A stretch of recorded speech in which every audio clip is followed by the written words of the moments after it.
Kami mohon perhatian hadirin. Acara Studium Generale akan segera dimulai. Selamat pagi, salam sejahtera bagi kita semua. Pada hari ini, Rabu 12 Maret 2025, kita akan mengikuti Studium Generale bersama Ibu Katarina Wijaya, CEO Alun-Alun Indonesia, Subsidiary of MAP Group, dengan topik The Intersection of Art and Retail Design. Acara hari ini akan diawali dengan menyanyikan lagu kebangsaan Indonesia Raya. Hadirin dimohon berdiri.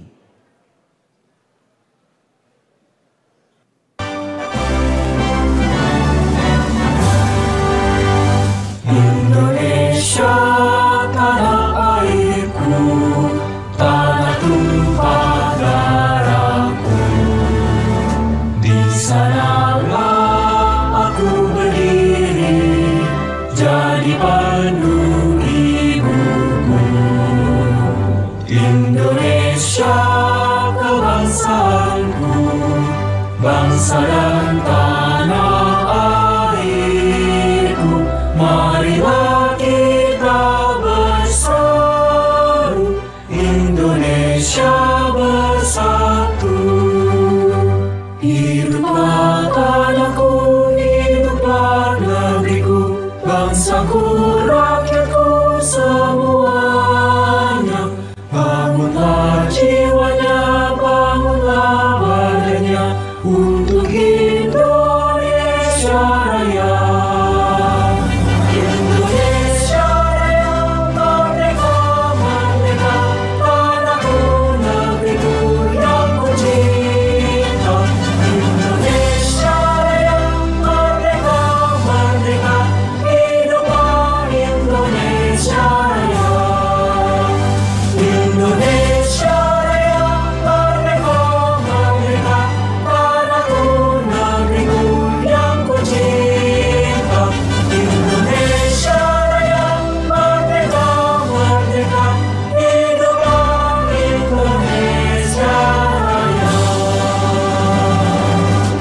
Hadirin disilakan duduk kembali.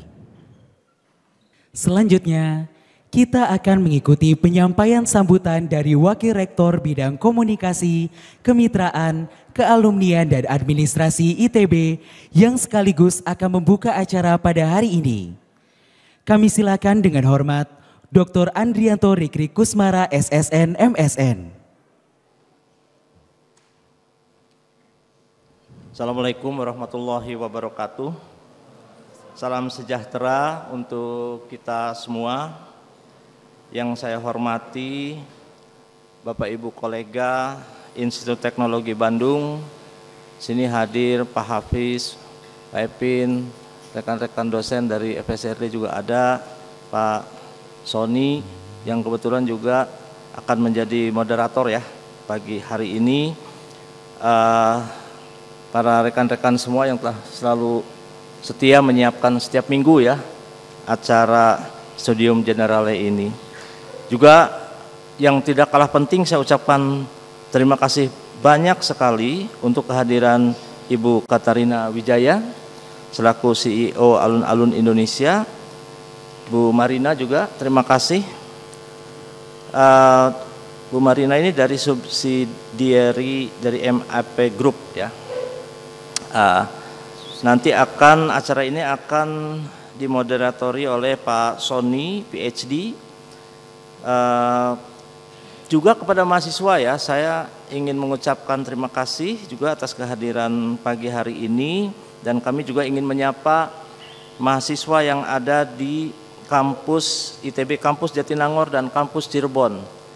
Jadi Bu Katarina ini juga secara online ya disiarkan kepada mahasiswa di Kampus Jatinangor dan Kampus Cirebon yang mengikuti acara ini dari platform YouTube. Puji syukur kita panjatkan kehadirat Allah atas segala nikmatnya. Hari ini kita dapat berkumpul di acara Studium Generale di Aula Barat Kampus Institut Teknologi Bandung. Saya tidak akan detail karena nggak sabar juga ingin mendengarkan ya paparan dari Ibu Katarina. Jadi dalam studium generale kali ini kita akan menggali lebih dalam bagaimana seni dan desain retail dapat bersinergi untuk menciptakan ruang yang tidak hanya menarik secara visual, tetapi juga memiliki nilai budaya dan pengalaman yang berkesan. Selain itu, ITB juga akan berkolaborasi dengan MAP menggelar kompetisi ya, Crafting Creativity, The Intersections of Art and Retail Design, yang akan mengajak mahasiswa untuk berkreasi dan merancang produk kerajinan berbasis budaya Indonesia. Saya mengucapkan banyak terima kasih kepada MAP atas dukungan dan kesempatan luar biasa ini. Semoga melalui ajang kita nanti ini, kita dapat menemukan talenta-talenta baru di bidang kerajinan lokal, serta melahirkan produk-produk yang orisinal, inovatif, dan tetap mengangkat nilai-nilai dari budaya Indonesia. Akhir kata, melalui kesempatan ini, semoga kita dapat memperoleh wawasan baru serta inspirasi untuk mengembangkan seni yang khas Indonesia dan juga inovatif, bermakna untuk masa depan hingga membawa budaya Indonesia ke kancah yang lebih luas. Demikian secara resmi acara ini saya buka. Wassalamualaikum warahmatullahi wabarakatuh. Salam sejahtera untuk kita semua.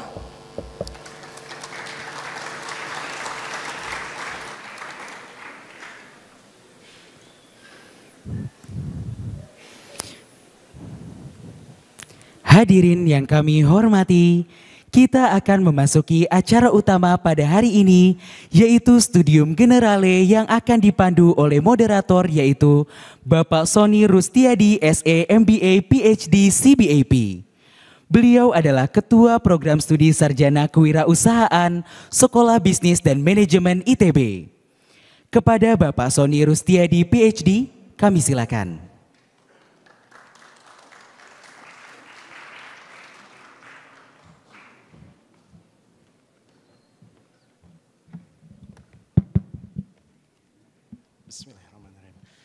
Assalamualaikum warahmatullahi wabarakatuh.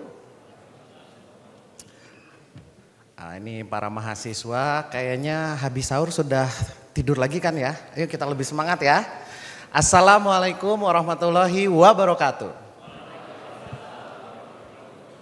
Oke, kita maklumi ya Bapak Ibu karena bulan puasa mungkin ya, energinya masih ditahan untuk 10 jam ke depan. Salam sejahtera untuk kita semua, Om Swastiastu, Namo Buddhaya, salam kebajikan.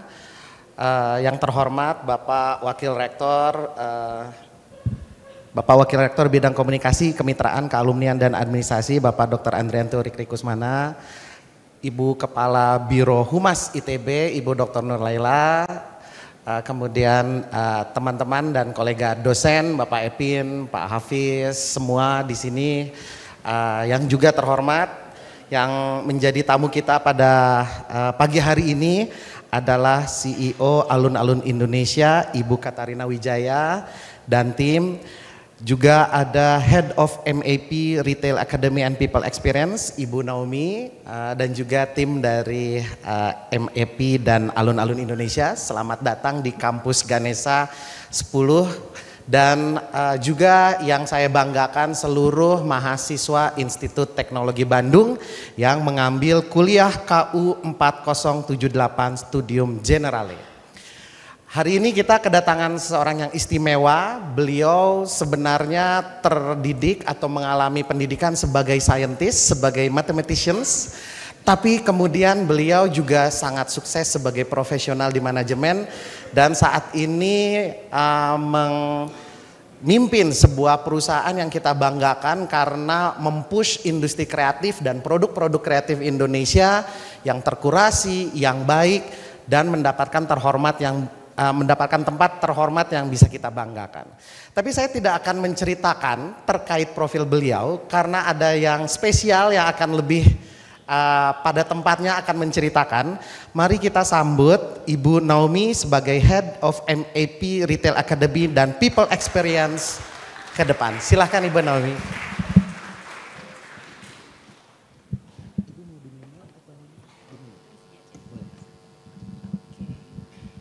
Selamat pagi teman-teman dari ITB. Wah, ini kalau di retail energinya masih 20%, agak kurang diterima ya. Mungkin sekali lagi boleh ya? Boleh dong Bu. Oke, mungkin disiapkan energinya 120%, boleh teman-teman? Boleh? Boleh dong. Boleh ya, oke. Selamat pagi teman-teman ITB. Nah, ini udah 80 belum Mas? Udah 80 ya Bu ya, kurang 40 ya. Gak apa-apa ya, selamat pagi teman-teman ITB. Nah, kita kasih tepuk tangan dulu dong buat kita semua. Ini merupakan suatu honor buat MAP Group Asia untuk diundang ITB untuk hadir di sini, dan terima kasih untuk jajaran kepemimpinan dari ITB yang telah mempersiapkan waktu untuk mengundang MAP dan memberikan kesempatan buat MAP Group Asia untuk menceritakan bagaimana kontribusi kami terhadap perekonomian Indonesia dari sejak tahun 1990. Hayo, kalau dengar nama MAP ingetnya apa teman-teman? Voucher kan? Padahal secara rahasia kami itu menyiapkan semua pengalaman teman-teman kalau belanja di mall. Dari pengen minum kopi, pikirannya mungkin Starbucks gitu ya. Kalau belanja sepatu, pikirannya adalah Foot Locker gitu ya. Nah, tanpa sadar MAP Group Asia adalah perusahaan di balik itu semua yang menyiapkan pengalaman pelanggan terutama dalam bidang retail supaya teman-teman kalau belanja itu di Indonesia aja, kalau teman-teman belanja itu di produknya MAP aja. MAP Group Asia sudah ada sejak tahun 1990 teman-teman, dan kami memegang license untuk 150 brand internasional. Dan tidak hanya itu teman-teman semua, kenapa kita memegang 150 brand internasional? Karena kami pengen rakyat Indonesia itu belanjanya di Indonesia aja. Kasih tepuk tangan dong buat kita semua. Jadi menambah devisa negara ya teman-teman semua. Tidak hanya itu, kontribusi MAP untuk perekonomian di Indonesia juga diwujudkan dengan penciptaan brand-brand yang sifatnya adalah buatan orang Indonesia sendiri. Salah satu contohnya adalah Planet Sport. Siapa yang pernah ke Planet Sport? Nah, siapa yang belanjanya kalau suka mainan di Kid Station? Nah, itu adalah brand buatan orang Indonesia, buatan MAP Group sendiri teman-teman semua. Tepuk tangan dong. Itu membuktikan bahwa kita bisa bersaing secara global. Nah, yang paling penting lagi teman-teman semua, MAP Group Asia saat ini ekspansi ke 6 negara di Southeast Asia. Ada di Thailand, Filipina, Vietnam, Kambodia, Singapura, dan Malaysia. Jadi kalau teman-teman belanja di Foot Locker di Southeast Asia, itu under manajemen dari MAP Group Asia. Dan siapa yang memimpin ekspansi? Pastinya orang Indonesia itu sendiri. Kita kasih tepuk tangan dong teman-teman semua. Jadi kita memang terlihat sangat internasional dan global, karena itu yang kita tuju. Kita pengen orang Indonesia menjadi punya semangat untuk bersaing secara global, tetapi juga kami punya kecintaan dan nasionalisme terhadap Indonesia. Nah, salah duanya kecintaan terhadap Indonesia adalah dengan adanya alun-alun Indonesia yang nantinya Ibu Katarina Wijaya akan share in detail mengenai bagaimana kami memberdayakan pengrajin lokal dan bagaimana pengrajin lokal hasilnya itu bisa ditampilkan dan juga dijual di alun-alun Indonesia. Tidak hanya itu teman-teman semua, nanti di dalam video ada salah satu lini bisnis kami yaitu Out of Asia, di mana kami memberdayakan perempuan-perempuan di daerah-daerah terpencil untuk bisa berdaya dan juga bisa menciptakan hasil kerajinan-kerajinan yang diekspor ke luar negeri. Jadi kalau Bapak dan Ibu teman-teman semua nanti belanja di Zara Home, di H&M Home, produk-produknya itu adalah hasil dari empowerment yang dilakukan oleh MAP Group Asia. Boleh tepuk tangan sekali lagi teman-teman semua? Semangat nasionalisme ini yang kita ingin tularkan ke teman-teman ITB sehingga nantinya akan ada kompetisi untuk bisa tercipta banyaknya lokal artis yang juga bisa berdaya dan berdampak dan juga bisa belajar mengenai dunia retail dari the biggest retail company di Indonesia. Tanpa berlama-lama lagi, mungkin supaya semakin kenal MAP, not only by the mind, not only by the ears, but also by the heart. Mungkin kita tampilkan company profile dari videonya MAP. Nanti yang bisa menjawab pertanyaan akan mendapatkan voucher. Jadi Itu yang ditunggu ya Bu iya, ya? jadi ditunggu ya dan juga ditonton untuk videonya. Silahkan. If you believe you can move the highest mountains, cross the greatest oceans, walk across the water, the water. Believe you can move the highest mountains, cross the greatest oceans, walk across the water. If you believe you can move the highest mountains, cross the greatest oceans, and walk across the water, the water. Let's go, let's go. I feel that vibe, always pushing me up mountains over hills. Nothing's ever cheap, can't help but love the thrill. Oh, let's go, let's go, let's go. I'll be the lightning to your thunder. I'll feed your insatiable hunger. Show you places you've never known. Top me up and then watch me go. Chasing the sun forever after. Making the speed of sound faster. Show you places you've never been. Come on, catch me now if you can. Start me up, won't you start me up and watch me go. Watch me go. Watch me go. Start me up and watch me go. It's in my blood. Living windows down, lungs full of oxygen. Like my heart is filled with pure adrenaline. Ah, let's go, let's go, let's go. Wide open sky. The closer that I get to danger feels so right. I've been waiting for this moment my whole life. Ah, let's go, let's go, let's go. I'll be the lightning to your thunder. I'll feed your insatiable hunger. Show you places you've never known. Top me up and then watch me go. Chasing the sun forever after. Making the speed of sound move faster. Show you places you've never been. Come on, catch me now if you can. Start me up, won't you start me up and watch me go. Watch me go. Watch me go. Start me up and watch me go. Cage that animal inside, just let the fire run wild. Come take my hand and let's go. Uncage that animal inside, just let the fire run wild. Come take my hand and let's go. Uncage that animal inside, just let the fire run wild. Come take my hand and let's go. Uncage that animal inside, just let the fire run wild. Come take my hand and let's go. I'll be the lightning to your thunder. I'll feed your insatiable hunger. Show you places you've never known. Stop me up and then watch me go. Chasing the sun forever after. Making the speed of sound move faster. Show you places you've never been. Come on, catch me now if you can. Start me up, won't you start me up and watch me go. Watch me go. Watch me go. Start me up and watch me go. Watch me go. Watch me go. Start me up and watch me go. Cage that animal inside, just let the fire run wild. Come take my hand and let's go. Uncage that animal inside, just let the fire run wild. Come take my hand and let's go.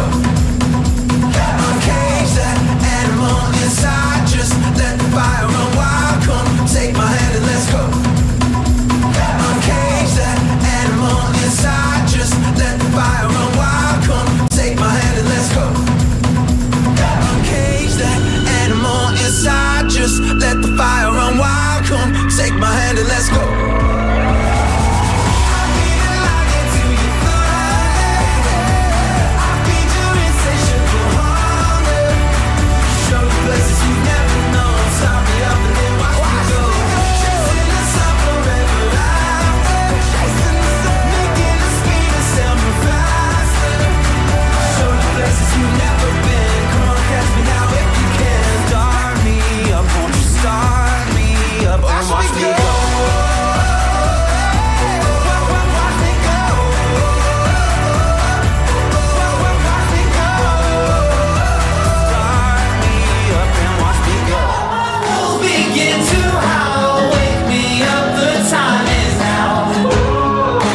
Can you hear the drumming?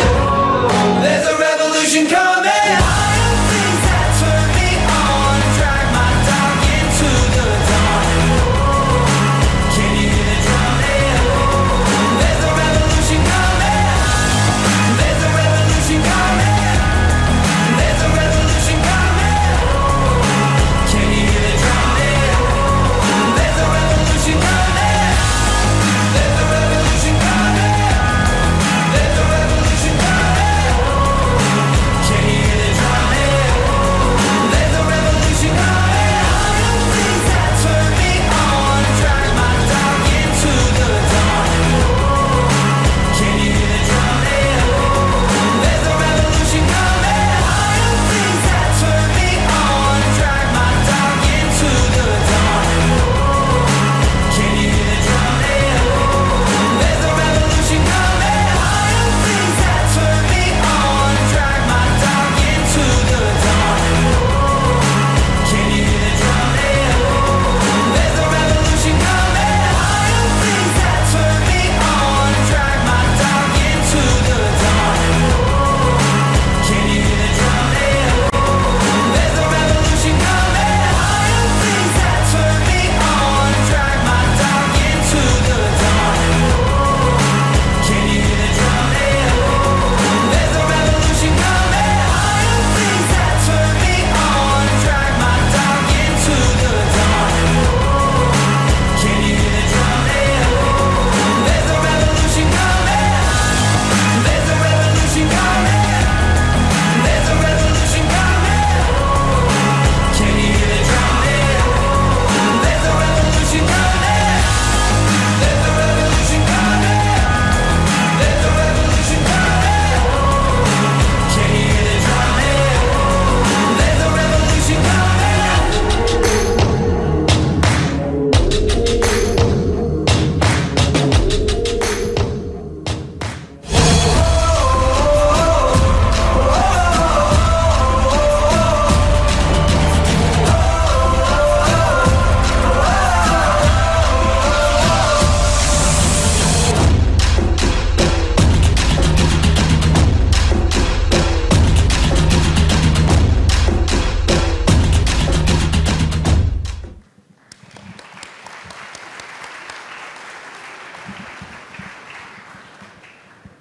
Itulah sekilas mengenai MIP Group Asia, teman-teman, Bapak dan Ibu semua. Mungkin akhir kata dari saya sebelum ke Ibu Katarina, MIP Group Asia mau sukses bersama dengan anak-anak Indonesia menuju generasi emas 2045. Tetapi kita tidak pernah komplit ya rasanya kalau kita tidak menerima ide-ide brilian dari teman-teman ITB. Jadi jangan takut untuk memberikan idenya dan ikut berpartisipasi dalam kompetisi yang akan dilakukan oleh MAP, dan mungkin kamulah salah satu local artisan yang akan menuju ke global lebih dari Southeast Asia. And together, let's make Indonesia number one in the eyes of the world. Terima kasih teman-teman, Bapak dan Ibu semua. Wassalamualaikum warahmatullahi wabarakatuh. Terima kasih Ibu Naomi.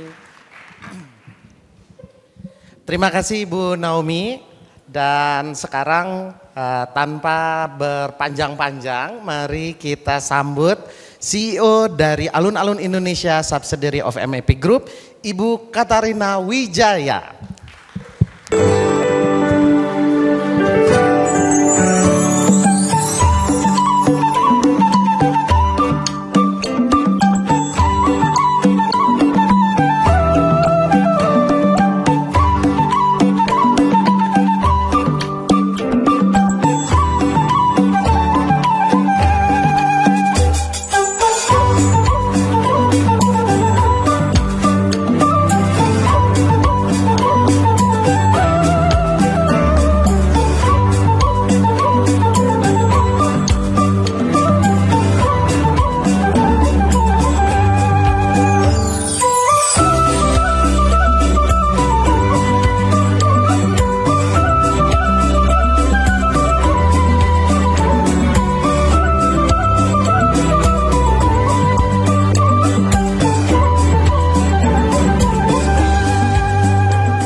dengan topik The Intersection of Art and Retail Design. Ibu Katarina Wijaya pada pagi hari ini akan sharing dengan kita bukan saja perjalanan hidup beliau, tapi juga visi dari alun-alun Indonesia dan juga MAP Indonesia untuk memberikan tempat yang lebih membanggakan lagi.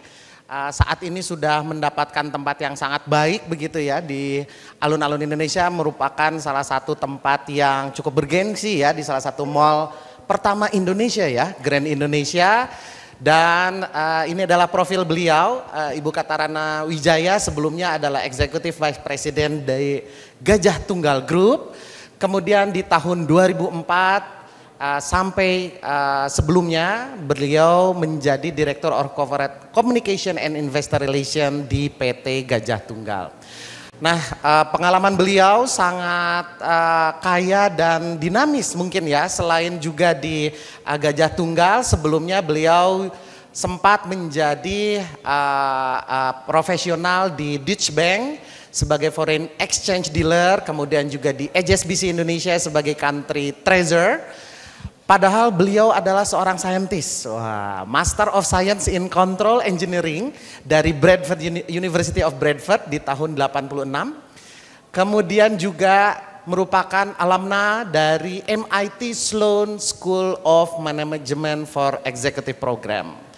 Sebelumnya beliau sebagai seorang mathematician dan engineer by education, tapi kemudian juga mempunyai karir sebagai profesional dan pada akhirnya sekarang duduk sebagai salah satu Srikan di Indonesia sebagai CEO Alun-Alun Indonesia sebagai bagian dari Retail Group MAP atau Mitra Adi Perkasa Indonesia. Dan sekarang beliau juga ditunjuk sebagai Permanent Committee untuk Europe and the Indonesian Chamber of Commerce atau Kadin untuk kepengurusan 2021 hingga 2024. Without further ado, mari kita sambut Ibu Katarina Wijaya. Silakan Ibu. Terima kasih Pak Sony. Selamat pagi semuanya, selamat pagi adik-adik yang tercinta ya. Selamat pagi saya tujukan kepada Pak Adrianto Rikrik, terima kasih Pak, Bu Nurlaila, Bu Tia, dan rekan-rekan semua, Pak Sony. Assalamualaikum warahmatullahi wabarakatuh.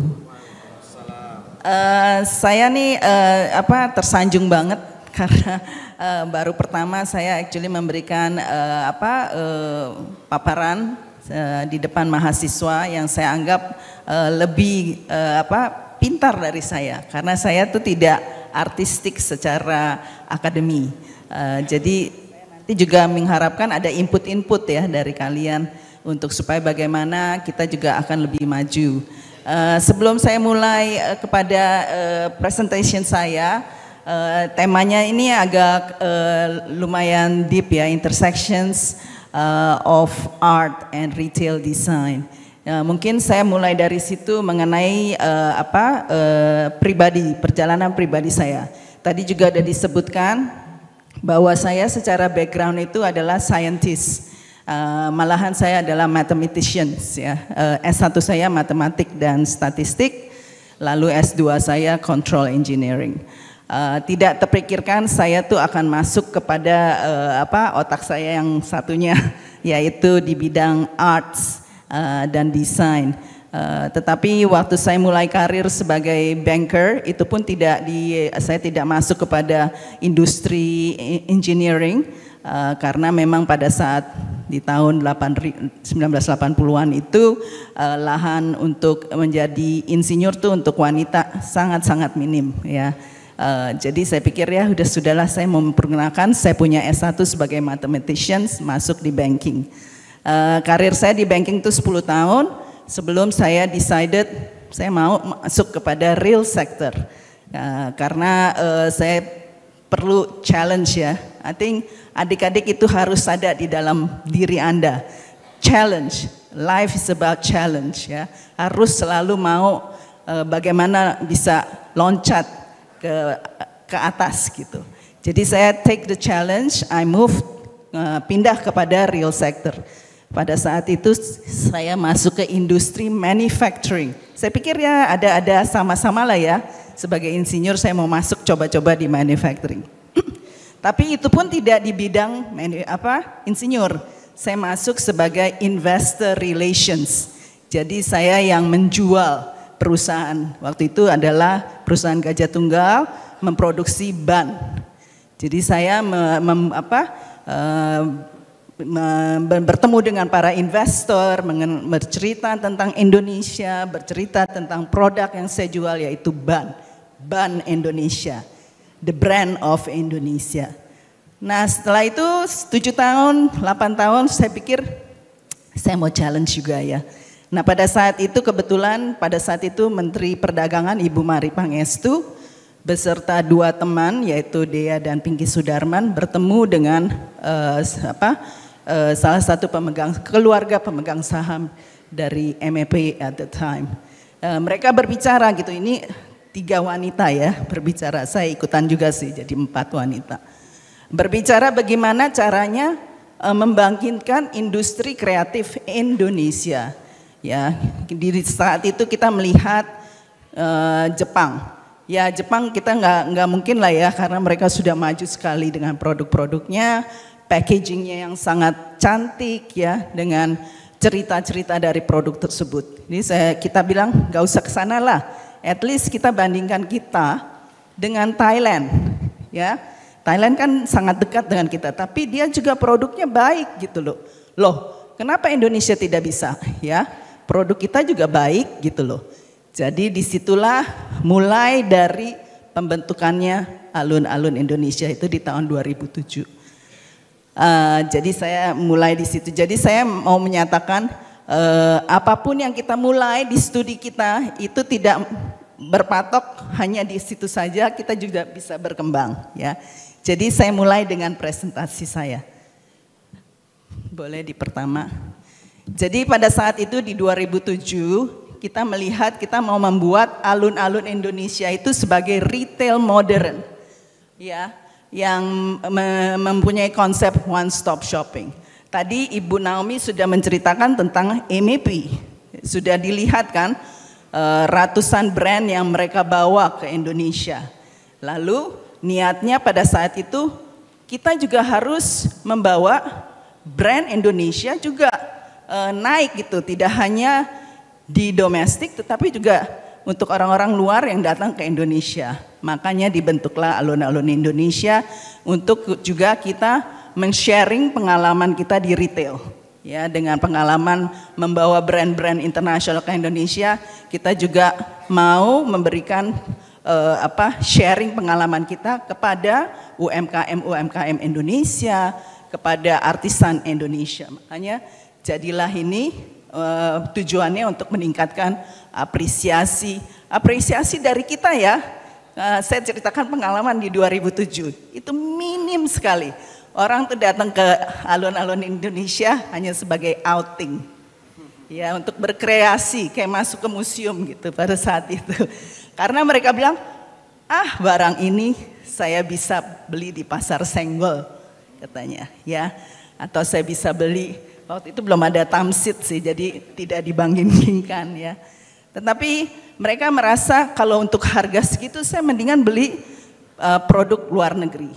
Jadi kita mengedukasi, mendidik untuk orang-orang kita sendiri untuk appreciate. Kalau kita tidak mengapresiasi produk kita sendiri, bagaimana orang luar bisa mengapresiasi? Itu kenapa di Thailand juga ya. Di Thailand itu mereka mencintai sekali produk mereka. Thai silk, dia punya baju-bajunya ya. Jadi itu memang harus ditanamkan. Makanya kita membuat alun-alun ini untuk mengapresiasi kecintaan dan kebanggaan. Jadi waktu itu saya selalu bilang, kita tuh sebenarnya kita bukan yang pertama, Sarinah adalah yang pertama ya. Nah tapi Sarinah kan memang itu tradisi ya, the old, maksudnya about the old lah history. Nah kita tuh mau jangan yang oldnya aja, jangan kalau saya suka bilang dengan rekan saya, jangan dibawa yang neng nong ya.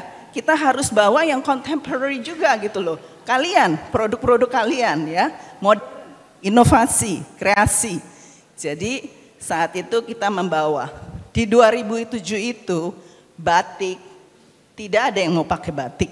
Kalau ingat kamu mungkin belum pada lahir ya. Tapi pada saat itu batik itu hanya sebatas seragam PNS atau dipakai buat ibu-ibu pejabat ya. Karena presiden kita saat itu selalu berpakaian batik. Ya, Pak, kalau ada official datang berpakaian batik. Tapi kalau orang-orang muda seangkatan saya saat itu atau anak-anak muda lainnya, mana mau pakai batik? Karena dilihat, oh tua gitu loh, nggak ada modern-modernnya kan. Nah kita terbantu saat itu oleh satu desainer yang membawa batik untuk menjadi lebih muda. Itu namanya si Edo Huta Barat.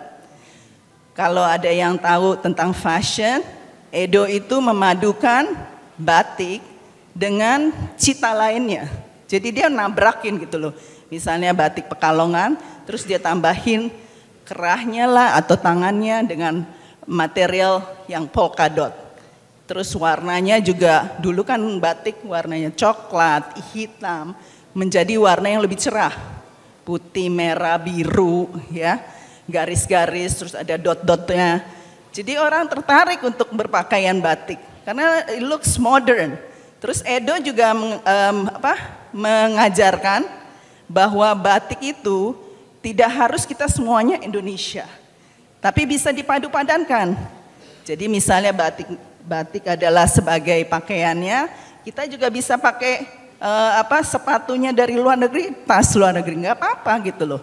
Karena itu menaikkan juga brand Indonesia naik karena kita disamakan ya dengan produk made in international. Berikutnya, jadi tadi sudah disebutkan, saya hanya mau elaborate aja. MAP, lalu Panen Lestari, saya punya orang tua secara perusahaan dan lahirlah Alun-Alun Indonesia, cucu dari MAP. Berikutnya, misi kami tadi saya sudah sebut sedikit, menjadi panggung Indonesia, simbol kebanggaan dan keceriaan bangsa untuk menampilkan, memasarkan produk kerajinan ya yang berkualitas. Juga kita ada kuliner. Jadi it's about the penglihatan kita, the look, the smell, the taste. Jadi itu semua kita try untuk ada di dalam alun-alun Indonesia itu. Visinya menjadi ruang retail, tidak hanya menawarkan shopping experience, tapi juga kita mendukung. Jadi makanya kita juga kerjasama dengan Dekranasda, kita membuka toko kita untuk mereka datang, lihat produk. Kadang-kadang pengrajin atau artisan, mereka tuh melihat hanya produknya, membuat.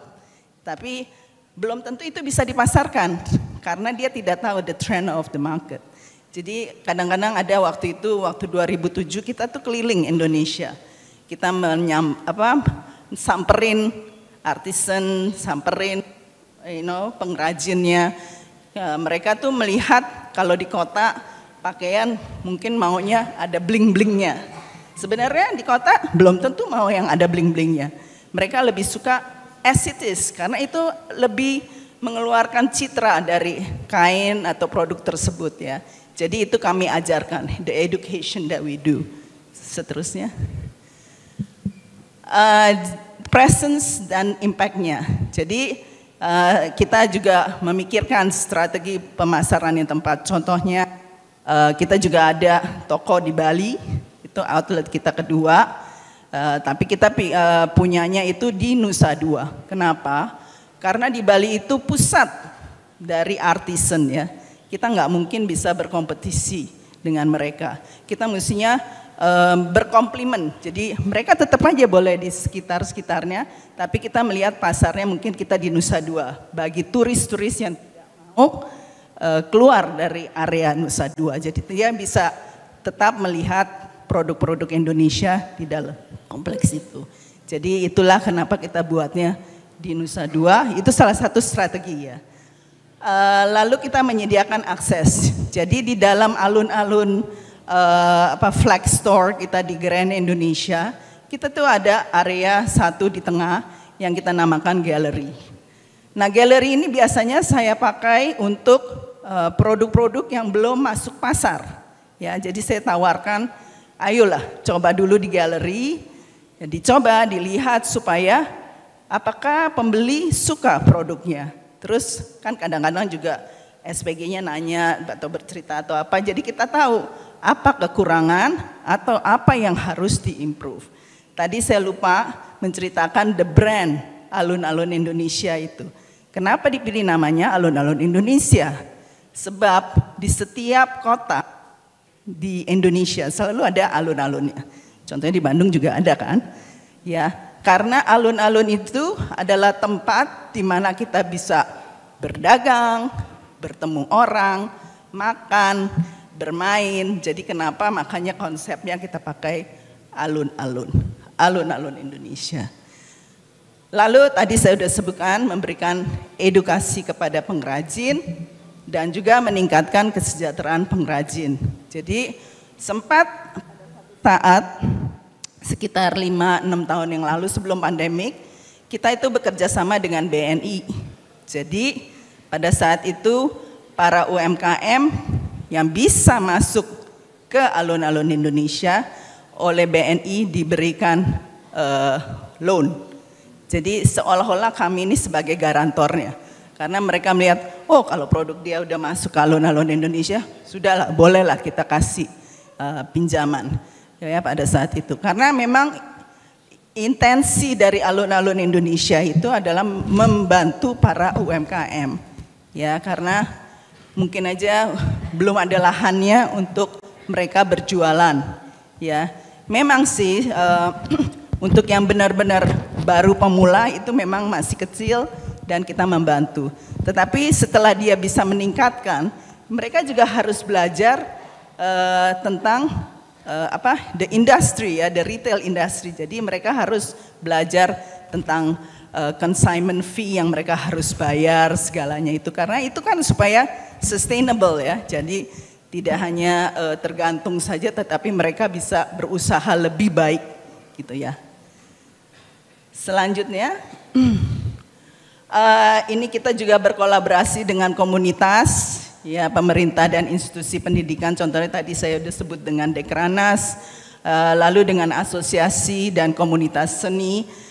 Saya juga adalah salah satu juri untuk 3 tahun berturut-turut untuk Good Design Indonesia di bawah Kementerian Perdagangan. Jadi kita juga membantu memberikan ya input lah ya untuk produk-produk bagaimana mereka bisa lebih baik dan supaya mereka didapatkan recognition sebagai good design.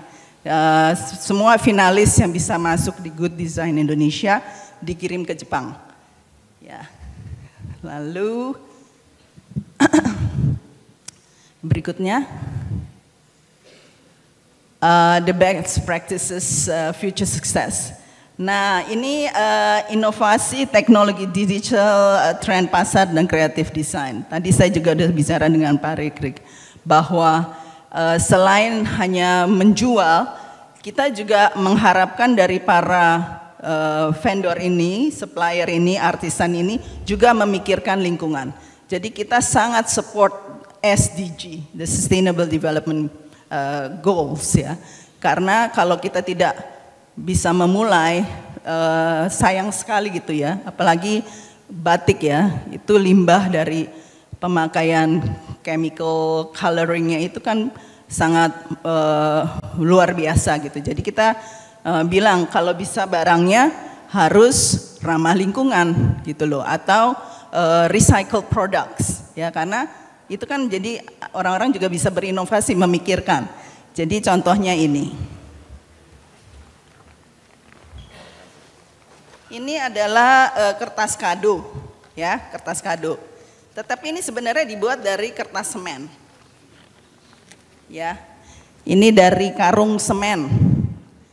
Jadi artisan ini mempunyai ide bagaimana caranya supaya ini karung-karung semen yang banyak beredar ini bisa dipergunakan lagi gitu loh. Jadi recycled ya. Jadi dia memulung kertas-kertas semen karung semen ini dicuci, lalu setelah itu mempergunakan seperti bikin batik pakai malam. Jadi ini benar-benar dipakai malam supaya masuk warnanya, dan ini menjadi satu produk yang unik. Sayangnya memang yang banyak beli ini orang-orang asing sih, karena mereka melihat this is a beautiful product kata dia. Dan maksudnya juga ada nilainya gitu, karena mempergunakan produk yang kita pikir sampah ya, menjadi satu produk yang valuable. Dan ini karena dibuatnya dari kertas semen, ya sangat kuat. Ingat dong, karung semen kan untuk semen yang berapa kilonya itu ya. Jadi ini sangat kuat dan sangat cantik. Lalu ini juga sebenarnya saya waktu itu sempat pergi sih. Ini actually seorang guru ya, dia dulu ngajar tentang kerajinan lah ya. Dan dia pensiun. Lalu dia tinggal di komunitas yang mana ibu-ibunya tuh pembuat tikar, ya tikar anyaman. Tapi terus karena tikernya juga sudah tidak banyak pembelinya, ya terus ibu-ibunya sudah banyak yang tidak bekerja, dia berpikir gimana ya saya supaya ibu-ibu ini bisa dapat income, saya juga sebagai pensiunan juga ada kerjaan. Nah di dekat dia tinggal itu ada pabrik odol, ya. Jadi dia berpikir gimana caranya daur ulang waste dari si pabrik odol ini bisa dipakai. Nah ini adalah shredded, potongan dari dalamnya odol. Odol tahu kan? Ya, kalau di black, bukan di black sih. Jadi waktu di produksi of the odol itu ada yang tidak terpakai, misalnya ada cacat atau apa. Jadi dibuang aja tuh sama si pabrik. Nah dia ngumpulin itu lempengan-lempengan yang buat odolnya itu. Jadi dipakai dalamnya. Ini dalamnya odol. Di shred, dipotong gitu, lalu dibikin tikar. Jadi si ibu-ibu masih menganyam seperti tikar. Lalu si bapak yang bikin, misalnya produknya ini, produknya tas, produknya map gitu ya, yang buat bawa map. Jadi inilah yang saya ingin ada. Jadi karena kita bisa berkembang kalau kita mau berinovasi terus ya, berkreasi.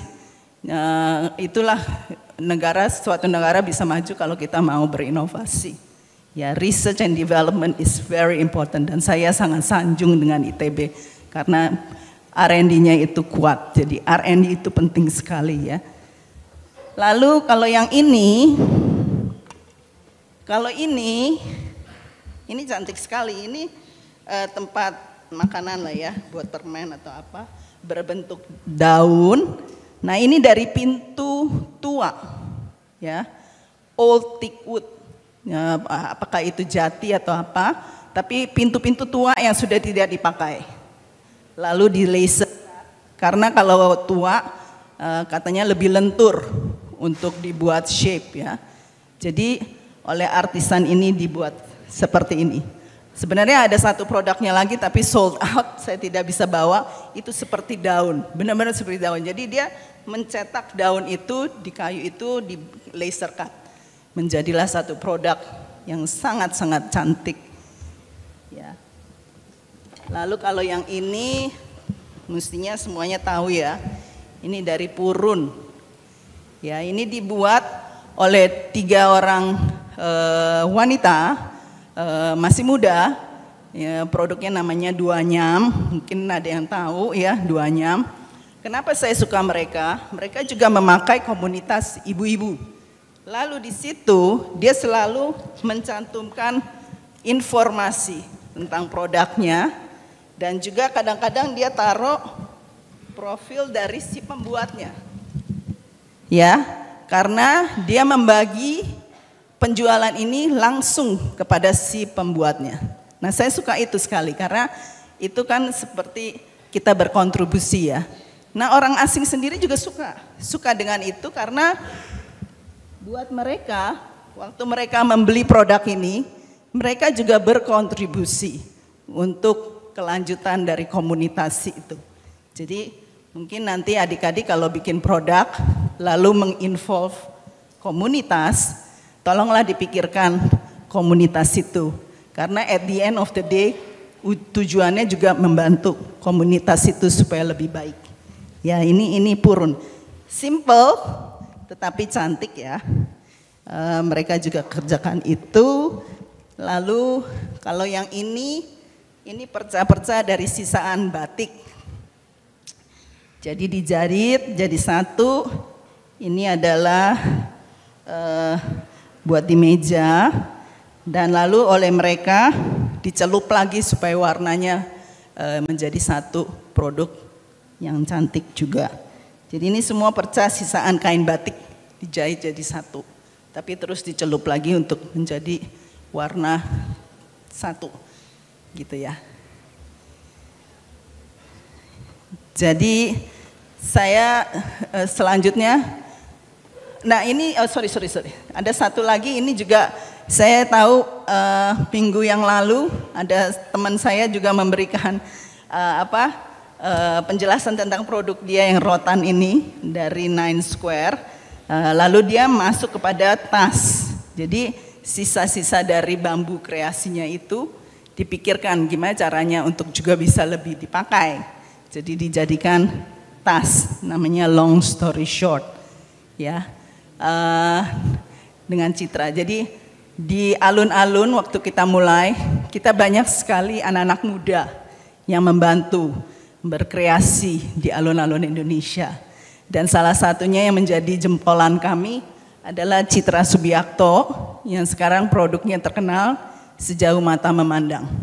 Ya, lalu ada juga satu lagi namanya Tommy, itu juga salah satu alumni dari alun-alun Indonesia. Sekarang mempunyai produk sendiri namanya BYO. Ya, itu juga teman kita. Dan satunya lagi juga ada yang menjadi fashion stylist untuk film Eat, Pray, and Love. Itu merupakan kebanggaan buat saya sih, karena mereka turut serta di alun-alun mengembangkan, tetapi mereka juga sekarang menjadi individual yang maju. Seterusnya untuk business acumen-nya.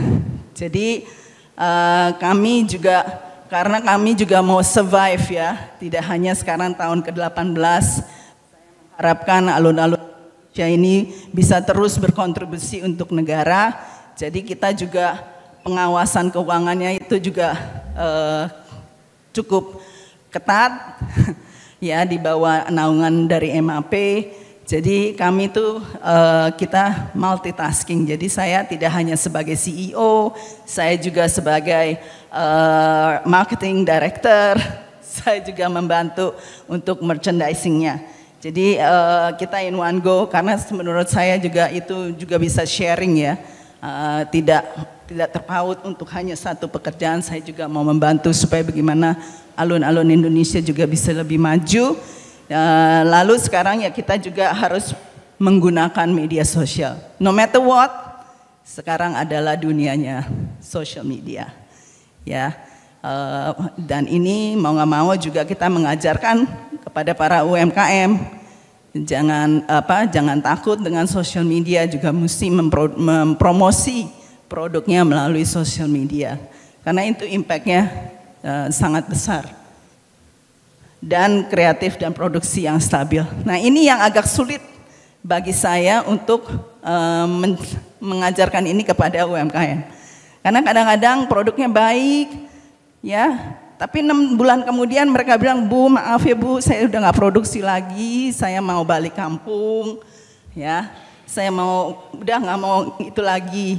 Memang sih dalam satu hal mengajarkan kita jangan konsumtif ya. Tapi kan saya sebagai yang punya industri retail, saya bilang aduh Bu, produksi aja di rumah nggak apa-apa asal ada gitu ya. Jadi kenapa di kami kita juga mempunyai list untuk reserve. Jadi kalau yang ini keluar saya masih ada satu lagi. Jadi terus tiap hari saya mengajak klik saya untuk terus mencari. Karena ya itu pasti ada putaran-putarannya. Obviously tentunya produk yang besar ya pasti stabil lah ya. Name it, Parang Kencana atau apa, itu kan udah stabil ya, mereka perusahaan besar. Tapi kan tujuan saya justru perusahaan yang middle low, itu yang harus kita bantu. Ya. Ada lagi, terakhir. Ya networking, building, ini relationship, jadi teman saya ya saat ini adalah yang di Sarina. Saya bilang kita berteman tapi kita juga berkompetisi, kompetisinya juga harus sehat. Ujung-ujungnya kan kita juga harus membantu industrinya ya. Jadi buat saya the more the merrier. Kadang-kadang saya punya merchandise, saya bilang, aduh Bu di sana ada buka ngambil UMKM yang kita bina di sana. Saya bilang biarin aja, pokoknya selalu kita harusnya di depan. Ya, mereka mau kopi nyolong atau apa, tidak apa-apa, karena the more the merrier. Tanpa itu kita tidak terasa challenge ya. Makanya tadi yang pertama saya bilang, kita harus selalu ada naluri untuk bisa menjalankan challenge in life ya. Karena itu adalah membuat kita passionate dengan apa yang kita kerjakan. Begitu juga dengan studi. Kita harus mempunyai passion in what we are doing in order to be succeed. Oke. Apa lagi? Itu. Tapi ada satu ya. Ini yang saya mau pesankan. Kadang-kadang kita terlalu alergi untuk produk-produk luar. Ya, merasa oh jangan pakai produk luar, kita harus produk dalam negeri. Nggak apa-apa. Saya juga pakai produk dalam negeri. Saya selalu pakai ini trademarknya saya selalu memakai kain ya. Tetapi saya juga tidak alergi terhadap produk luar ya, karena produk luar kalau ada itu juga memberikan inspirasi, memberikan ide ya, dan juga bisa menjadi komplimen di dalam kita berpakaian ya. Jadi bisa pakainya ini, tasnya bisa atau sepatunya bisa beli dari Planet Sport ya. Dan tasnya bisa ambil dari Sogo ya. Itu jadi maksudnya nggak apa-apa ada produk luar, jangan takut. Kita selalu akan bisa maju dengan produk kita kalau kita bisa mempunyai sifat, oh iya nih idenya ini nih, coba kita bisa nggak ya produknya yang bisa berkomplement dengan produk-produk luar itu ya. Mungkin saya stop di sini untuk tanya jawab. Thank you. Baik, terima kasih, kita kasih apresiasi luar biasa untuk Ibu Catherine. Terima kasih, banyak inspirasi ya teman-teman ya, bahwa apa yang diperjuangkan oleh Ibu bersama, waktu itu berempat katanya ya Bu ya, diskusi awalnya ya, salah satunya dengan Ibu Mari Pangestu yang saat itu masih menjadi Menteri Perdagangan, berawal dari mimpi, berawal dari diskusi yang mungkin deep antar empat perempuan ini, akhirnya muncullah sebuah ide yang pada akhirnya ingin menunjukkan bahwa produk Indonesia itu bagus. Memang generasi sekarang sudah sangat ini ya Bu ya, sangat dengan batik misalnya begitu ya. Misalnya ini saya juga dari alun-alun Bu. Dari pengrajin Bali rasanya Bu ya. Dan kayaknya juga generasi muda sekarang sudah sangat bangga dengan produk Indonesia begitu ya. Dan sekarang saatnya teman-teman kemudian coba berkreasi bahwa apa yang ditunjukkan oleh Ibu Catherine, kemudian Ibu Naomi tadi, bahwa Indonesia can be a complementary to foreign product gitu ya. Kita nggak perlu compete dalam hal substitusi, tapi kita bisa sama-sama mengkomplementer, karena pada ujungnya gitu ya, produk-produk dari luar bisa menginspirasi juga kemajuan dan inovasi dari produk Indonesia. Dengan perkembangan dari MAP Indonesia dari tahun 90-an, kemudian alun-alun hampir 8 tahun begitu ya Bu ya. 18 tahun begitu ya. Nah ini merupakan sebuah platform begitu ya, mengkurasi produk-produk yang memiliki cerita mungkin gitu ya Bu ya, punya story yang sangat kuat, bukan hanya story yang dibungkus dengan sebuah produk yang baik, tapi juga bagaimana produk itu memiliki kualitas-kualitas yang tentu standar alun-alun Indonesia. Inginnya produk Indonesia bisa berkompetisi dengan produk-produk luar dengan kualitas dan juga kuantitasnya, karena salah satu mungkin masalah yang tadi Ibu sempat ceritakan begitu ya, kuantitas itu merupakan sesuatu hal yang wajib di dalam sebuah retail begitu ya Bu ya. Bagaimana ketika customer sudah jatuh cinta dengan produk kita, nah bagaimana konsistensi kita bukan saja untuk memenuhi tren akan produk-produk yang dia sudah sukai, tapi juga untuk inovasi produk-produk yang baru. Dan alun-alun Indonesia dengan 2 outletnya yang menurut saya juga sangat representatif dan sangat eksklusif begitu ya, di Grand Indonesia yang merupakan salah satu mall pertamanya Indonesia pada zaman Soekarno dulu, dan juga di Bali. Nevertheless di Nusa Dua, lokasi yang kita tahu juga merupakan lokasi yang premier di Bali. Bali sendiri sudah premier dan juga Nusa Dua merupakan salah satu creme de la creme-nya di Bali begitu ya. Sehingga mendudukan produk Indonesia di kelas atas.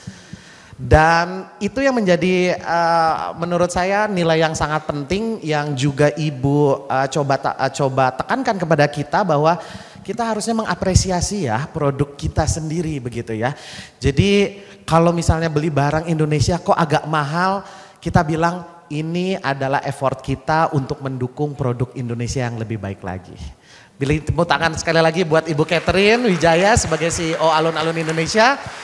Kita punya sedikit privilege ini teman-teman, biasanya kita mungkin sekitar 20 menit begitu ya QA, tapi Ibu Catherine memberikan waktu 15 menit tambahan. Jadi kita mungkin punya sekitar 35 menit untuk berdiskusi dengan Ibu Catherine begitu ya. Saya akan buka 3 dulu, jangan lupa tadi ada Bu Naomi yang sudah siap-siap dengan rahasia, dengan vouchernya, jangan lupa juga. Mari kita buka sebelum yang di Zoom juga kita akan undang, tapi 3 dulu dari sini. Silakan angkat tangan. Ada 1 yang pertama di sini, yang kedua di sini. Tadi rasanya ada Mbak yang berjilbab hitam ya, yang dari ya. Kamu yang baju coklat ya, silakan mengantri, masnya silakan mengantri ke mic terdekat. Yang tadi masnya silakan mic terdekat. Ada 3 dulu, sebutkan nama, NIM serta fakultas, serta mau bertanya. Mungkin kalau mau bertanya Bu Naomi juga boleh ya Bu ya. Tapi tentu tentang alun-alun Indonesia. Silakan.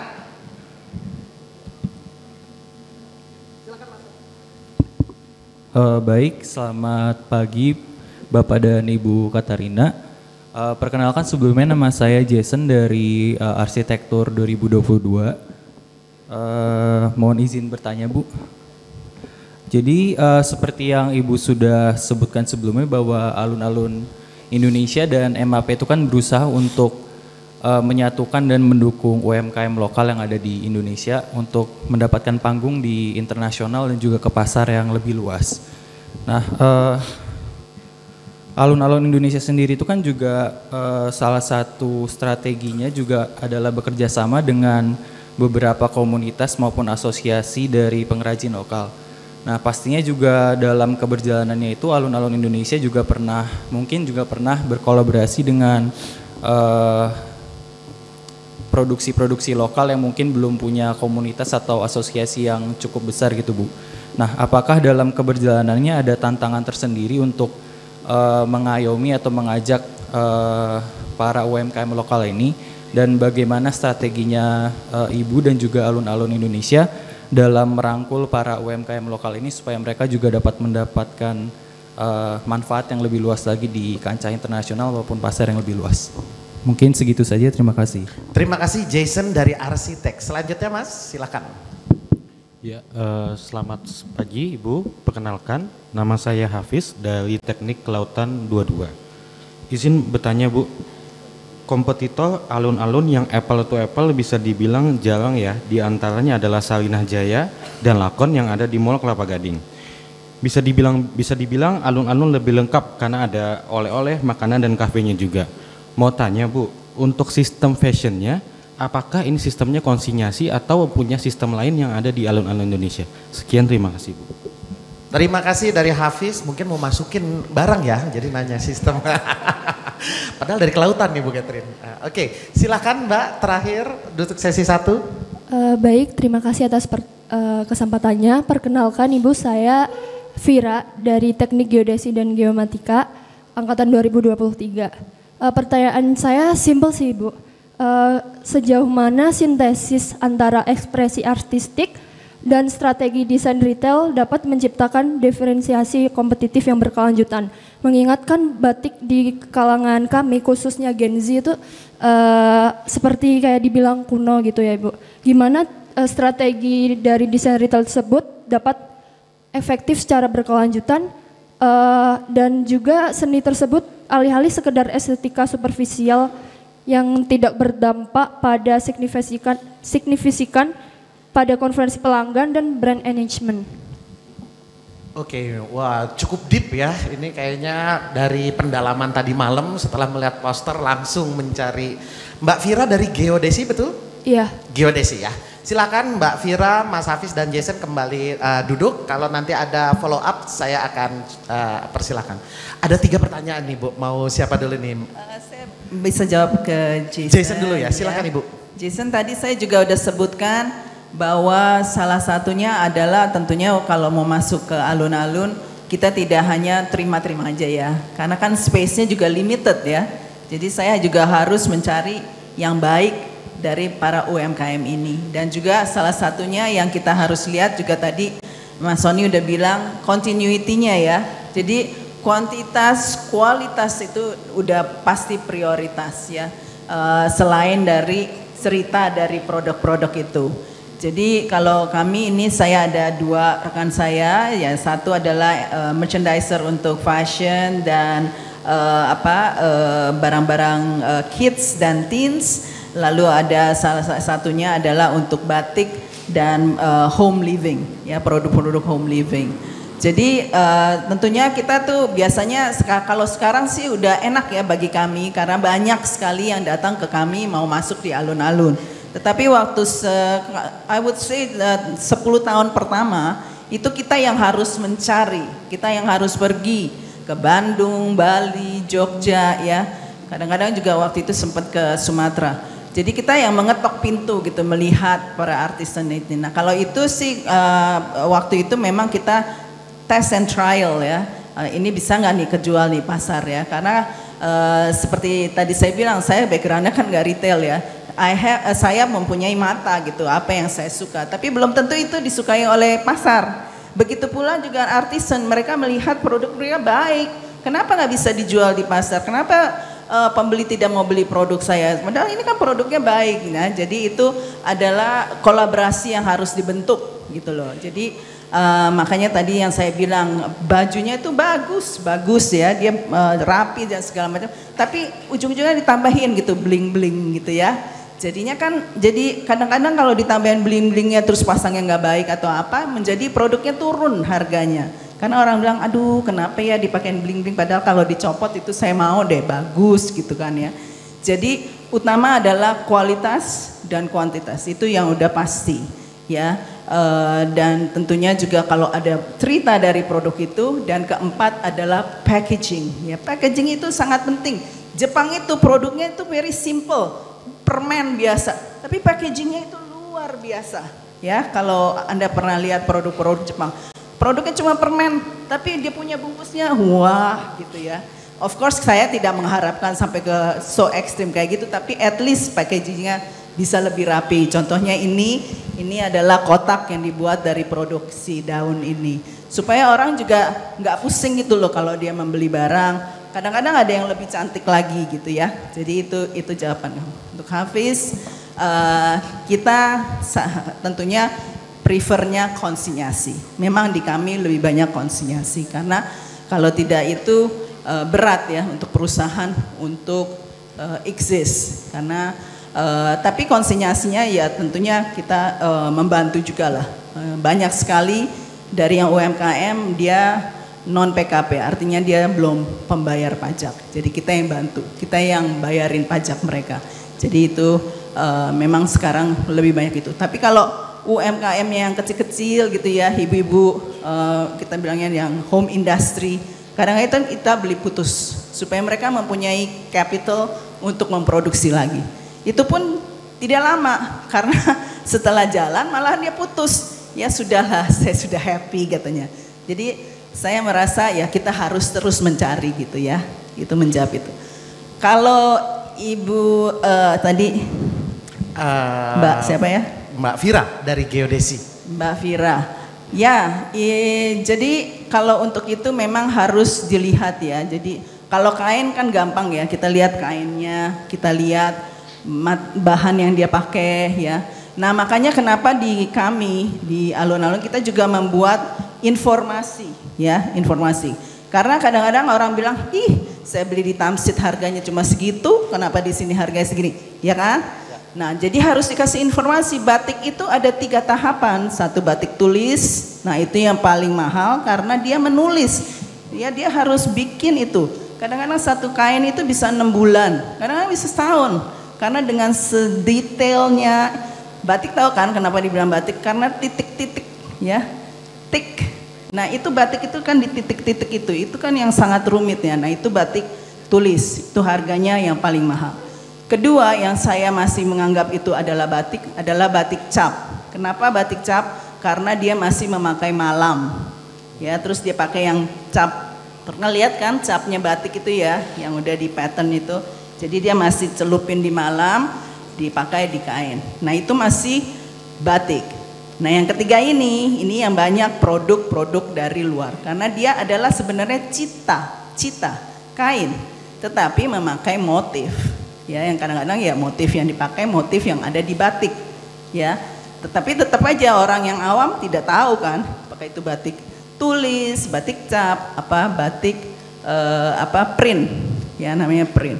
Memang sih ada batik print yang cantik ya, malahan ada yang memakai teknologi yang luar biasa. Batik printnya itu bisa bolak-balik, ya 2 sisi namanya. Nah nggak apa-apa sih, makanya saya bilang kepada SPG saya dan yang di toko, yang di depan lah ya, harus menjelaskan kenapa batik ini mahal daripada batik yang itu misalnya ya. Jadi harus diterangkan. Jadi itu juga agak sedikit menjawab lah ya pertanyaan tadi. Jadi memang kita dari batik itu lalu menjadi fashion, ya kita lihat gitu dari fashionnya cantik nggak, memang marketnya mau nggak, pemaduan dari warnanya, dari kainnya, dari segala macamnya itu menjadi salah satu patokan kami waktu kita memasukkan vendor-vendor ini ke toko. Baik. Tadi ya Mas Jason ada 4 kriteria yang sudah dijelaskan Ibu gitu ya. Jadi kalau mau buat produk tentu silahkan ya. Tentu ini menjadi standar juga kalau bisa ya. Kalau kita mau bikin produk apapun itu Anda sebagai mahasiswa penuhi 4 yang tadi. Kemudian Mas Hafiz silahkan terbuka. Bisa bicara dengan ibu-ibu merchandisernya yang dibawa oleh Ibu Catherine. Sebelahnya lagi malah ya, jadi silahkan kalau mau berinteraksi. Dan Mbak Vira memang ini agak deep ya, sintesa ekspresi art dan retail berkelanjutan. Pada ujungnya memang seorang artis dengan idealismenya tetap harus bisa berproduksi dan berkreasi sehingga bisa menunjang ekspresi art selanjutnya gitu ya. Jadi balance antara art dan industri mungkin ya Bu ya. Iya. Itu udah ada banyak sih. Contohnya Eko ya, Mas Eko. Dia kan painter ya. Tetapi dia sudah dipakai dia punya desainnya itu kepada material-material. Dan kita harus bangga. Salah satunya adalah Louis Vuitton ya. Louis Vuitton itu udah memakai karyanya Mas Eko ini di dalam scarf-nya. Ya, dan terakhir barusan adalah Sejauh Mata Memandang juga memakai beberapa dia punya paintingnya Mas Eko di dalam print kain-kainnya Citra ini di Sejauh Mata Memandang. Yes, jadi ini bukan dikotomi pasar lawan artis tapi justru merupakan kolaborasi yang cantik yang pada akhirnya market yang akan bisa menikmati gitu ya Bu ya manfaat dan value-nya. Ibu, kita punya 2 netizen mahasiswa kita yang bergabung lewat YouTube yang sudah siap dengan pertanyaannya. Dengan bantuan operator silahkan. Oh ada 3 malah ya. Ada 3. Yang pertama Ibu dari Ihsan. Ini adalah mahasiswa Fakultas Seni Rupa dan Desain dari Desain Produk. Apakah alun-alun Indonesia ketika bermitra dengan UMKM menggunakan fair trade atau free trade? Wah, ini udah cukup global prinsipal nih ya yang ditanyakan oleh Pak Mas Ihsan. Kemudian ada Mas Derdo Manik dari Teknik Mesin. Bagaimana strategi alun-alun Indonesia mencari balance antara komponen desain yang bersumber dari kerajinan tradisional dan yang tadi Ibu mungkin sebut contemporary modern design. Mengingat bahwa seringkali pengrajin atau juga masyarakat merasa terserang atau mungkin tidak dihormati dengan adanya perubahan pada desain mereka yang seakan-akan kita underline seakan-akan menghilangkan aspek tradisionalnya. Oke. Dan yang terakhir dari Teknik Biomedis Mas Adnan Rahmat, apakah produsen dari alun-alun pernah mengalami degradasi kualitas produk baik dari estetika ataupun bahan? Dan mungkin bertanya lagi quality control dari produk-produk produsennya bagaimana penjagaannya begitu Ibu? Oke. Kalau pertanyaan yang pertama tentunya dengan UMKM kita selalu berusaha untuk menggunakan fair trade ya. Makanya tadi kan saya juga udah bilang kita pilah-pilah kalau memangnya yang micro UMKM, MUMKM ya. Nah itu kita bantu dengan membeli putus ya. Supaya tadi saya udah bilang supaya dia ada sedikit capital untuk bikin lagi lah ya. Tetapi tentunya kalau dia udah ada middle up ya, mereka juga harus belajar bahwa industri retail ini seperti ini loh ya. Tentunya ya kita bantu dengan memberikan konsinyasi yang rendah ya itu. Lalu untuk yang kedua kalau ini sih tentunya ya kalau yang batik pakemnya itu pasti harus ada pakemnya itu tidak boleh dirubah ya. Jadi ya selalu kita yang pokoknya yang udah pakem batik itu tidak dirubah, tetapi kalau dia mau membuat suatu fashion yang baik ya itu kita akan hargai. Dan tentunya kalau yang sudah begitu dia sudah tahu nih kan bahwa kalau dia memakai batik tradisional untuk menjadi satu fashion harus yang baik, karena yang mengapresiasi itu yang tahu tentang batik, jadi harganya pasti otomatis akan tinggi ya. Tetapi kalau memangnya dia UMKM yang memang memakai banyakan sih dari print ya, atau ya adalah yang dari batik cap itu, ya itu kita sudah tahu dan itu memang dilihat cuma dari tren fashionnya, tidak terlalu memang tentang bahannya apa corak-coraknya. Tapi memang kalau yang udah begitu coraknya pasti corak modern, contohnya ini ya. Lalu kalau yang degradasi ya kalau memang dari Indonesia sedang lagi krisis atau lagi susah untuk importasi bahan itu kelihatan ya, karena terus terang aja bahan yang akan dipakai untuk produk satu garment itu masih kurang kalau dari produksi kita sendiri, jadi memang itu harus dari luar. Dan ini memang kita selalu minta dukungan dari pemerintah ya, dari apakah itu dari perdagangan atau dari industri supaya membantu para UMKM yang memproduksi bahan-bahan ini supaya mereka bisa mendapatkan materinya ya, supaya itu bisa lebih baik. Kalau quality control tentunya waktu produk akan masuk ke kami kita harus cek ya, apakah material yang dipakai itu cepat robek nggak? Kalau cepat robek ya janganlah ya. Walaupun itu murah, tetapi kalau cepet robek juga sayang itu ya. Jadi kita biasa usahakan itu selalu kita kontrol kita, karena di kita tidak hanya MD-nya memang mencari, lalu ada adminnya yang mengecek, tetapi sebelum itu pun kita ada quality control yang mengecek barang yang masuk ke toko harus baik.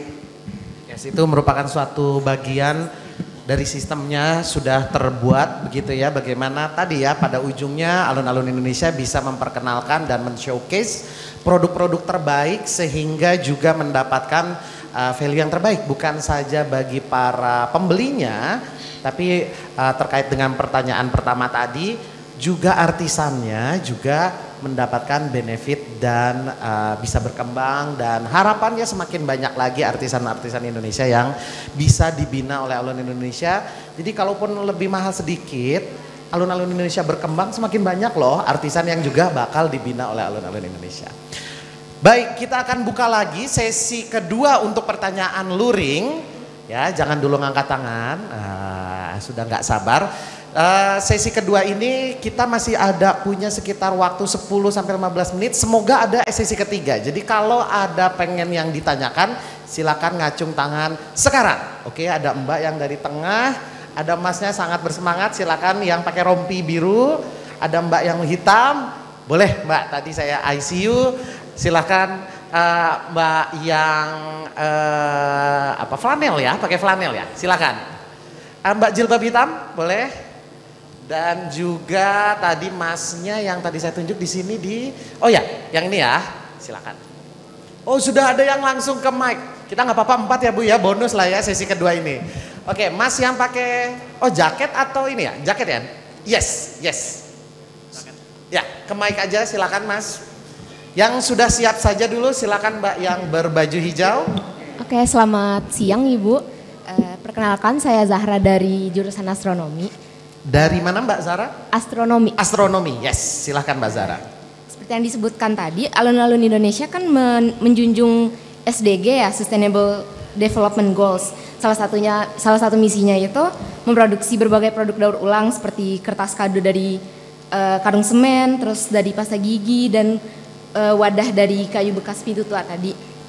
Saya ingin bertanya terkait UMKM yang mungkin tidak di bawah naungan alun-alun Indonesia.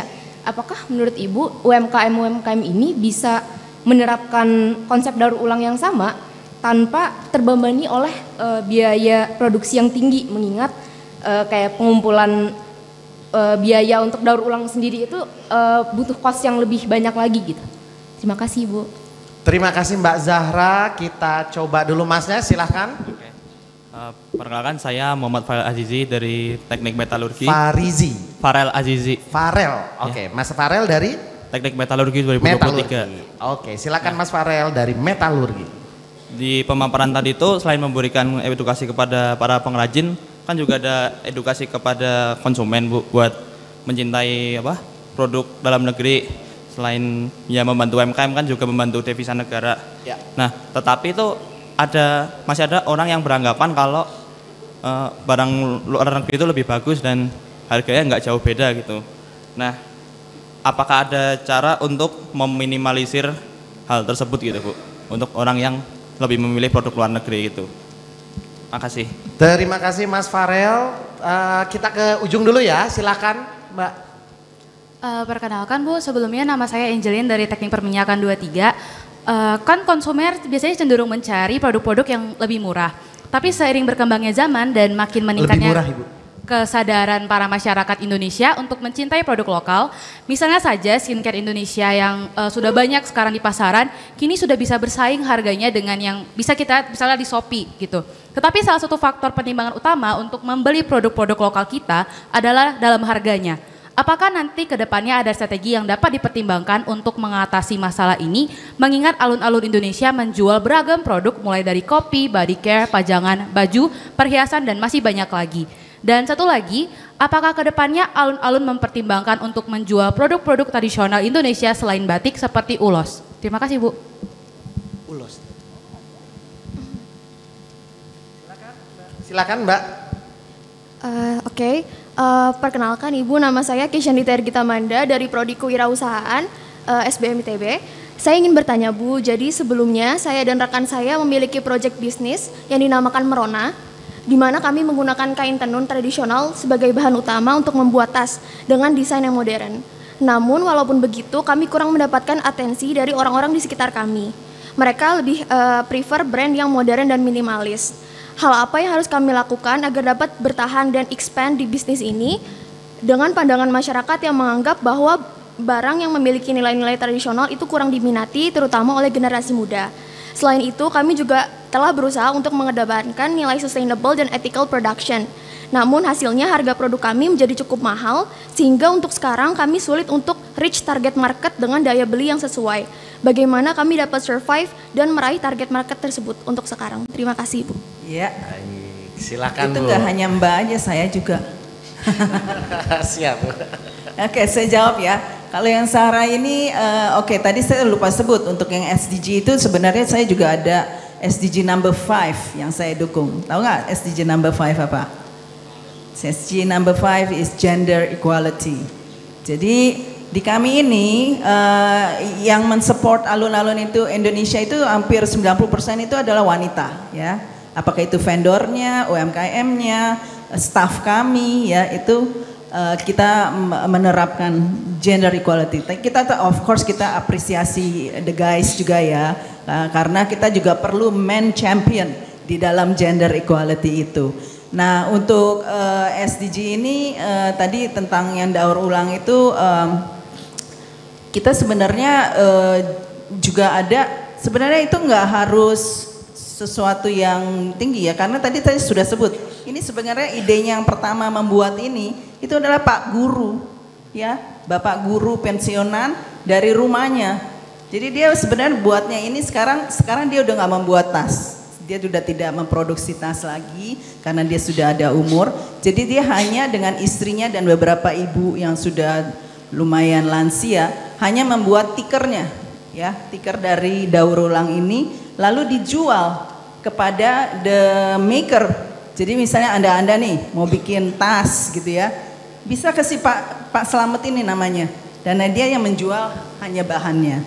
Jadi sebenarnya sesuatu itu tidak harus dimulai dari yang tinggi, sesuatu itu kan be started dari yang kecil ya. Apa aja yang simple aja. Kita juga ada beberapa produk dibuat oleh anak-anak muda itu dari lempengan, sisa-sisa lempengan dibikin earring. Of course earringnya harus sterile ya. Itu juga kita ada. Jadi tidak harus dari dimulai yang tinggi. Tadi apa ya pertanyaan yang dari sini? Yang pertama tadi dari yang kedua dari Mas Farel adalah campaign tentang produk dalam negeri, Bu. Oh iya. Mulai dari diri kita. Nah, saya mau nanya, kita mengapresiasi nggak? Kita sendiri gitu sayang nggak dengan produk kita gitu ya? Dan juga kita harus mendukung juga gitu. Memang sih kadang-kadang saya juga kalau sekarang udah membeli produk Indonesia juga harganya kalau pergi ke Inacraft gitu ya, kalau di Jakarta itu dulu kita baru bahas tadi di kereta. Dulu Inacraft tuh masih lumayan harganya, tapi sekarang udah standarnya 500.000 ke atas gitu ya. Agak sedikit ya bilang aduh mahal ya, tapi ada sedikit kebanggaan bahwa sekarang barang kita tuh udah naik harganya loh ya. Jadi udah mulai meningkat dikarenakan apa? Karena juga demand dari konsumen gitu loh ya. Tentunya ini semua dari supply and demand ya. Gak bisa kita asal aja hargain terus gak kejual gimana dong ya. Jadi kita juga harus mengecek demand dari pasar itu gimana gitu kan. Jadi itu is a gift gitu ya. Of course kita akan selalu pengen harga kita tinggi ya. Tetapi kan orang juga melihat dong kenapa ya harga ini tinggi ya, apa ya yang tingginya, apa kualitasnya, apa desainnya. Jadi itu faktor-faktor yang harus dipikirkan gitu supaya kita juga akan mengapresiasi produk kita lebih lagi. Jadi saya juga dulu memang melihat selalu mikir oh produk luar gitu. Tapi sekarang saya juga mikir kalau nggak mulai dari saya siapa lagi gitu ya. Kalau nggak mulai dari kita siapa lagi gitu loh. Nggak mungkin kan si orang-orang dari Amerika atau Inggris yang memulai kan. Agak aneh juga gitu loh. Karena kita itu harus mulainya dari diri kita. Lalu tadi apa ya? Kalau Mbak Angelina tadi hampir mirip tentang harga tadi ya Bu ya, sudah dijawab oleh Ibu. Ya, kemudian, memang saya mau nambahkan aja, memang produk-produk yang memakai ramah lingkungan itu unfortunately sangat disayangkan memang masih mahal. Ya, saya ada tuh perbandingannya kalau ke alun-alun Indonesia barang yang memakai bahan alam itu tendensinya harganya agak mahal. Saya juga tanya sih kepada vendor saya, kenapa sih harganya mahal? Iya Bu, katanya. Materialnya ini harga pokoknya ini udah tinggi gitu loh. Jadi saya mau nggak mau juga jualnya jadi agak mahal. Sementara kalau yang tidak memakai ramah lingkungan itu kan dia hanya kimia ya, chemical ya. Jadi makanya dia bisa menjual lebih murah karena barang itu udah terjual secara massa gitu loh. Jadi harganya kan lebih rendah. Kalau yang ramah lingkungan itu produksinya masih kecil-kecil. Jadi untuk memproduksi itu aja udah tinggi gitu ya. Gitu. Yang terakhir dari Tisha, ini bukan KKN Bu, ternyata memang mahasiswa Wirus sedang membuat produk, tapi kemudian tadi ya Bu ya, bagaimana supaya bertahan ini katanya Bu? Iya, itu memang harus sabar ya. Ya, jadi memaintain kualitas itu penting ya. Jadi kalau Anda sudah mulai ya sami mawon gitu ya sudah, itu nggak akan jalan. Jadi itu harus selalu memperhatikan kualitas, harus terus berkreasi ya, inovasi gitu. Kalau kamu tidak mau berinovasi dan kreasi itu udah deh akan kalah deh di pasar karena pasti akan ada yang baru. Saya juga melihat, makanya tadi saya bilang saya tidak melihat competition itu as membuat saya takut ya. Saya menerapkan kepada teman-teman saya, kolik saya dan di kantor harus melihat competition itu as a challenge. Jadi supaya kamu harus lebih baik gitu loh, dan kamu harus di depan ya competition. Jadi kalau kita udah di depan kan mereka akan follow kita gitu. Jadi makanya inovasi dan kreasi itu sangat penting. Inovasi dan kreasi ya, itu saya. Ibu ternyata diselipkan satu pertanyaan mungkin sangat menarik Ibu. Ini dari Sabri Ibu, dari SAPPK, kebetulan di mahasiswa multikampus kami di Cirebon. Sebelumnya terima kasih kepada Ibu Katarina atas penyampaiannya yang sangat menarik dan menambah pengetahuan baru terkait produk lokal Indonesia yang luar biasa, unik, inovatif dan berdaya saing. Jadi Ibu kan berasal dari engineer, kemudian terjun ke bisnis atau retail. Tentunya bukan hal yang mudah. Dan saya pribadi juga memiliki ketertarikan untuk terjun ke bisnis. Ya, ambil minor kewirausahaan ya. Oh, iklan sedikit Bu. Yang ingin saya tanyakan adalah hal-hal apa saja yang kemudian Ibu persiapkan atau pelajari di awal karir ketika terjun ke dunia retail bisnis, selama terjun dalam waktu yang terbilang sudah cukup lama, tantangan terbesar apa yang pernah Ibu rasakan dan bagaimana melewatinya? Silahkan Ibu. Oke. Ya itu saya laluin sih ya, tetapi satu sih sebagai scientist kita selalu memakai logic mind kita ya. Saya tidak merasa itu ya karena saya sendiri yang mau ya, saya mau melompat ke industri retail dan saya mau belajar. Saya ingat benar waktu itu saya juga udah the late 40s pada saat itu. Tapi saya mau belajar gitu dan karena saya di bawah naungan MAP, saya banyak sekali belajar dari mereka.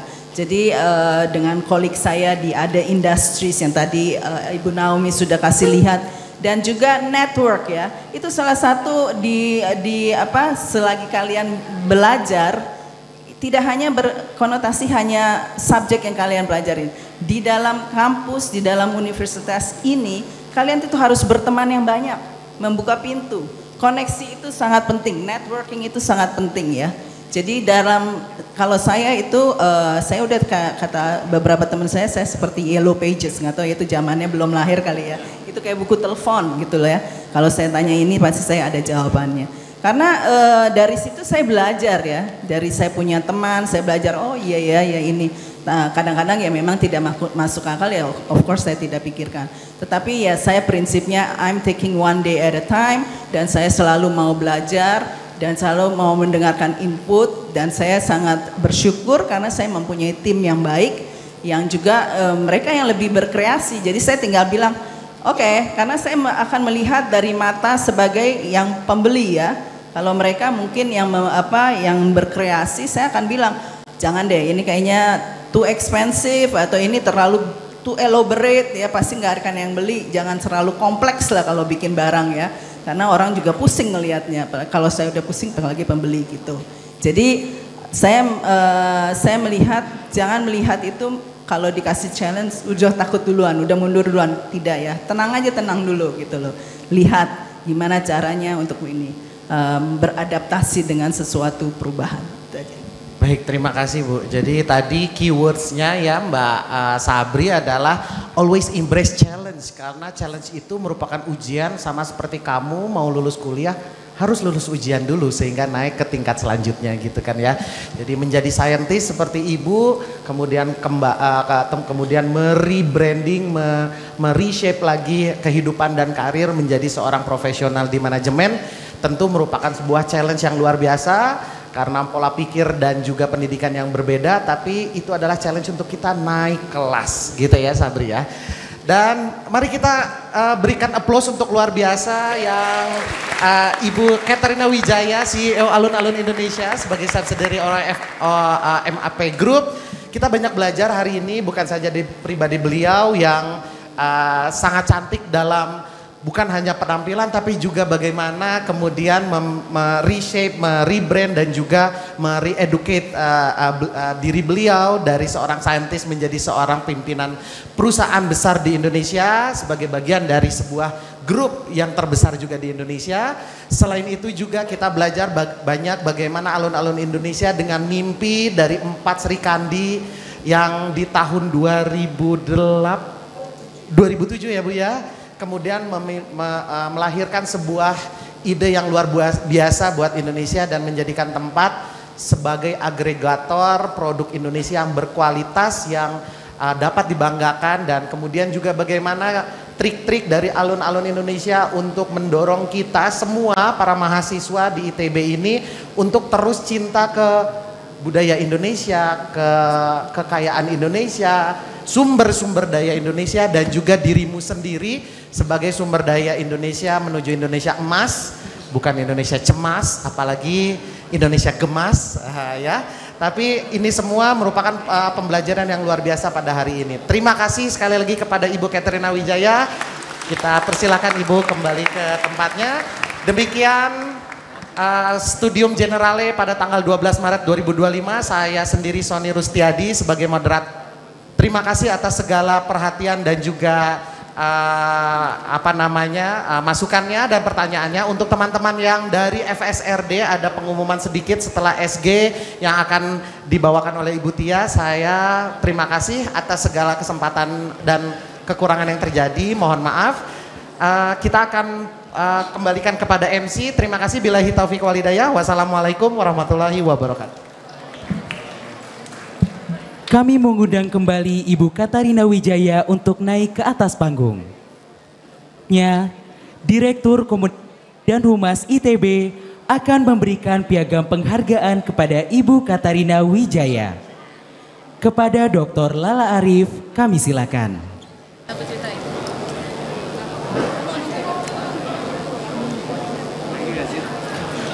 Baiklah hadirin, dengan demikian Studium Generale pada hari ini telah selesai. Terima kasih atas perhatian hadirin dalam mengikuti acara ini. Selamat siang.